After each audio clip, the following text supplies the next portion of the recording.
Nous sommes en 1896. L'architecte Auguste Magnien vient enfin d'achever l'œuvre de sa vie. Une maquette de 30 mètres carrés. Genève, en 1850. 3 rangs de fortifications, 2200 bâtiments et 1500 arbres ciselés dans le cuivre, le zinc, l'étain et le verre. Notre vieille cité disparaît peu à peu et la prochaine génération n'en saura plus rien. Il faut que nos petits-enfants aient un document de premier ordre qui leur fasse connaître la ville de leur père. Ainsi parlait Auguste Magnien lorsqu'il a légué aux générations futures son extraordinaire relief. Dans son héritage, il y a aussi des centaines de plans et d'informations sur les édifices et les fortifications. C'est le portrait d'une cité entière à un moment clé de son histoire. Tandis qu'Auguste Magnien travaillait à la création de sa maquette, Genève poursuivait la destruction de ses fortifications. On ne cesse de combler les fossés, d'abattre les murs et de bâtir de nouveaux quartiers. Tout a débuté en 1850, suite à 2 révolutions qui ont accordé une extension des droits démocratiques à tous les citoyens. Et si le nouveau pouvoir en place a choisi d'ouvrir la ville, c'est pour vaincre le repli sur soi et forcer la ville à entrer dans la modernité pour répondre à un irrésistible essor démographique et industriel. Ainsi, la Genève fortifiée et fermée de 1850 se mue rapidement en une ville ouverte, internationale et cosmopolite, telle que nous la connaissons. Aujourd'hui, 150 ans après cette révolution urbaine qui l'a profondément modifiée, la Genève moderne fait à nouveau face à de nouvelles interrogations sur son développement, sur l'émigration et sur l'organisation de son territoire. Ainsi, pour bien répondre aux interrogations de notre temps, il est important de connaître nos racines, de nous replonger dans la cité fortifiée de 1850 et de comprendre comment elle a pu s'ouvrir au monde. Sous l'impulsion du canton et de la ville de Genève, un consortium d'ingénieurs, d'historiens, d'informaticiens et de créateurs numériques a travaillé pendant 5 ans sur l'héritage d'Auguste Magnien. Relief Magnien, bien sûr, c'est un bien culturel inestimable, une grande valeur. Donc notre travail a consisté en effectuer le relevé aussi précis que possible. Et alors pour ça, on a pris un scanner 3D industriel qui a une grande précision, avec lumière structurée, et puis réaliser ainsi une capture complète de tout le relief avec une précision inférieure au dixième de millimètre. Donc ce travail de scanning 3D, il a fourni en fait une base numérique solide, indispensable à toutes sortes de travaux, d'études et d'applications. Et ainsi, en fait, ça permet de sauvegarder de façon durable pour le futur le relief. Une fois que nous avons eu en main toutes ces données, nous nous sommes rendus compte qu'Auguste Magnien avait travaillé avec une précision incroyable. Si on agrandit ces petits bâtiments à leur grandeur originelle, ils tombent en place avec une précision de l'ordre du mètre. C'est fantastique!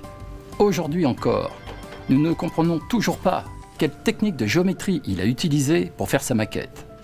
Grâce à cette précision, nous avons pu utiliser le cadastre en 3 dimensions du canton de Genève et aussi d'anciens plans de la ville tirés des archives pour repasser virtuellement la Genève de 1850 dans les coordonnées modernes, bâtiment par bâtiment, quartier par quartier.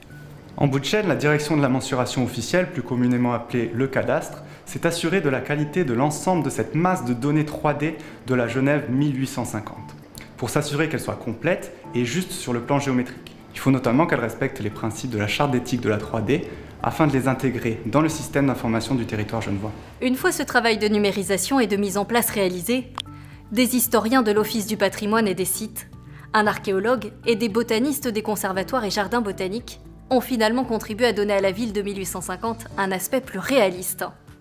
Pour rendre sa maquette plus informative et spectaculaire, Auguste Magnien a exagéré la hauteur des bâtiments d'1/5. Et il a doublé les déclivités du terrain. Il a donc fallu reprendre toute la géométrie, maison par maison, rue par rue, pour ramener les dimensions de l'ancienne ville dans le cadastre moderne. Les textures des matériaux qui pouvaient exister à l'époque ont été appliquées sur les toits, sur les façades, dans les rues et sur les fortifications. Grâce à un ancien inventaire de botanique réalisé dans la ville, on sait même quelle variété d'arbres poussaient à quel endroit. Depuis le 19e siècle, Genève se préoccupe beaucoup de ses jardins et de ses arbres. La ville a d'ailleurs vu naître des botanistes célèbres comme Augustin Pyramus de Candolle, le fondateur des conservatoires et jardins botaniques de la ville.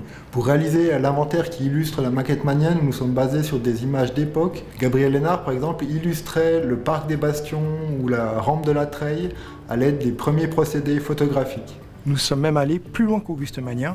Au-delà des troisièmes lignes de défense de la cité, nous avons reconstitué, d'après les documents d'époque, les paysages, l'étendue des campagnes et le profil des montagnes. Genève a aussi une grande tradition de cartographie. Les archives de l'État et les archives de la ville possèdent des plans précis des environs et un cadastre bien délimité. On sait exactement où se trouvaient les bâtiments et le type de végétation, que ce soit les vignes, les cultures ou les forêts. D'ailleurs, le musée d'art et d'histoire et la bibliothèque de Genève ont beaucoup de tableaux et de gravures qui montrent bien à quoi ressemblaient les fortifications, la ville elle-même et la campagne autour de 1850.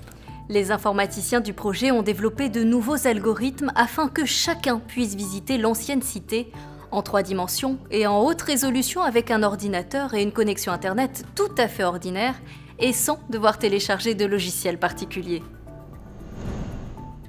Genève 1850 est désormais prête pour un nouveau projet, un projet rassembleur auquel Auguste Magnien n'aurait pas osé rêver. Utiliser le relief magnien pour permettre aux citoyens d'entrer dans l'ère des humanités numériques. Les humanités numériques, c'est un nouveau domaine de recherche, d'ingénierie et d'enseignement qui combine les sciences humaines et les nouvelles technologies. Le but est de favoriser la diffusion du savoir. Par exemple, dans le décor de la Genève de 1850, on peut accrocher des images et des récits à l'endroit où il paraît logique de les y trouver. En fait, on peut créer des liens entre les informations à l'infini. C'est une nouvelle ère dans la valorisation du patrimoine. Nous avons développé des outils informatiques pour créer une nouvelle sorte de Wikipédia basée sur la navigation intuitive dans l'image. Ce système peut être comparé à des tables gigognes dont on ouvrirait successivement les tiroirs. En fait, dans chaque tiroir, on peut trouver le chemin vers une autre table gigogne, ceci à l'infini. C'est donc une nouvelle phase du projet Genève 1850 qui commence. Il s'agit non seulement d'organiser la présentation des informations et la navigation dans le décor de l'ancienne ville, mais aussi de développer une interface intuitive et facile à utiliser afin qu'un non-initié puisse contribuer facilement à l'enrichissement du système en accrochant de l'information au bon endroit. Un historien doit pouvoir sans contrainte parler d'un thème qui lui tient à cœur, à la fois en mots et en images. Dans ce décor virtuel, on peut par exemple montrer quelle était la vie d'un atelier d'horlogerie au XIXe siècle, ou comment la ville a organisé son réseau d'eau potable en utilisant une machine hydraulique actionnée par la force du fleuve, ou encore raconter, dans les lieux mêmes, comment ont évolué les droits politiques et l'organisation des pouvoirs. Sur la place du Mollard, on peut faire figurer une peinture bien descriptive des gens à cette époque. Mais depuis là, on peut évoquer les classes sociales, les costumes ou les métiers. Au numéro 7 de l'ancienne rue des Allemands, c'est la vie d'Auguste Magnien qu'on peut raconter. On sait qu'au 2e étage de ce bâtiment, il donnait des cours d'architecture. Et c'est tout en haut, dans les combles, qu'il a construit une bonne partie de sa maquette. En consultant sa biographie, on peut se déplacer ailleurs dans la ville. Par exemple ici, à la Maison Tavel, la plus vieille maison privée de Genève qui abrite aujourd'hui son chef-d'œuvre. Et de là, on pourra consulter les horaires de visite pour aller admirer la maquette, cette fois en vrai. À Genève, nous avons la chance d'avoir de très riches archives visuelles. 4 à 5 millions de documents, rien qu'au centre d'iconographie. En ce qui concerne l'époque du relief magnien, notre centre possède plus de 100 000 photos, gravures, dessins, plans. Toutes ces images peuvent être organisées par thème pour enrichir le modèle virtuel de Genève 1850. Placés au bon endroit sur le modèle 3D, ces documents vont aider le public à se faire une idée des bouleversements qu'a subi la ville au 19e et 20e siècle. La recherche en éducation a prouvé que l'apprentissage des élèves est favorisé lorsque les informations sont offertes dans un contexte spatial. Par exemple, en s'aidant d'une carte géographique ou en donnant des explications dans un lieu historique. Avec ces nouvelles technologies, on va donner aux enseignants la possibilité de préparer un cours comme on prépare une visite guidée. Un enseignant pourra ajouter directement dans le décor de Genève 1850 des informations réservées uniquement à sa classe. Il pourra ensuite convier ses élèves à enquêter. Pour ça, 1850 est une date charnière pour beaucoup de contenus en lien avec le parcours scolaire. On peut par exemple parler de l'acquisition des droits civiques, de l'émergence des sciences, des révolutions dans les domaines de l'art et de la musique. Il y a aussi les bouleversements sociaux et les migrations qui ont permis l'émergence de notre société. 1850 est effectivement une période clé de l'histoire de Genève. En fait, les élèves pourront faire mieux que d'enquêter sur Genève 1850 devant un écran. Avec leurs professeurs, ils pourront aussi se rendre dans une salle spécialement équipée pour la téléportation virtuelle. La téléportation virtuelle consiste en une immersion totale dans une réalité virtuelle, ce qui permet par exemple, selon un scénario donné, d'interagir physiquement avec les lieux et certains objets. Des données punaisées, provenant par exemple du site internet Genève 1850, seront également accessibles dans ce monde virtuel.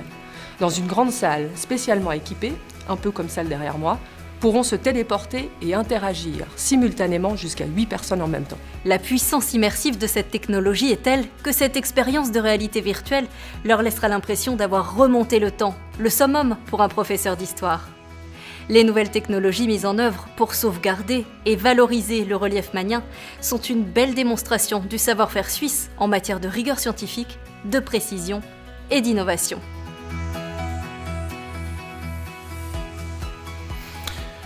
Nous vivons aujourd'hui dans une Genève qui ressemble à la Genève du 19e siècle. En effet, nous avons nous aussi des craintes et des interrogations sur les progrès technologiques, la mondialisation et les migrations.